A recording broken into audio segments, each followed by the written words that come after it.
In a quaint village at the edge of a vast, dark forest, lived Hansel and Gretel with their father and stepmother.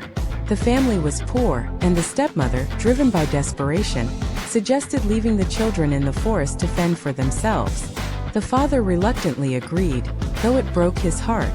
Hansel, overhearing the plan, decided to gather white pebbles. The next day, as they ventured into the forest, Hansel secretly dropped the pebbles along the path. When their parents abandoned them, Hansel and Gretel followed the trail of pebbles back home, much to their parents' surprise. Hansel and Gretel returned home safely, much to their father's relief. However, the stepmother was not deterred. She insisted on taking them deeper into the forest the next day, where Hansel, without pebbles, scattered breadcrumbs instead. Hansel and Gretel ventured deeper into the forest, but the birds ate the breadcrumbs, leaving them lost. As night fell, they wandered aimlessly, unable to find their way home, and their hope began to fade.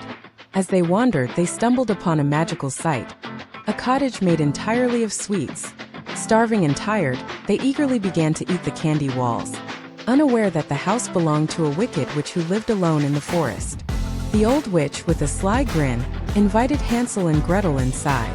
Once inside, she captured Hansel and locked him in a cage to fatten him up, while forcing Gretel to do chores. The children were terrified but knew they had to find a way to escape. The witch, growing impatient, decided it was time to eat Hansel. Gretel, quick-witted and brave, tricked the witch into checking the oven's temperature. As the witch leaned in, Gretel pushed her into the oven, slamming the door shut, ending the witch's terror. Hansel and Gretel found the witch's hidden treasure and used it to find their way home. When they returned, their father welcomed them with open arms. The stepmother was gone, and the family, now wealthy, lived happily ever after, free from fear and hunger.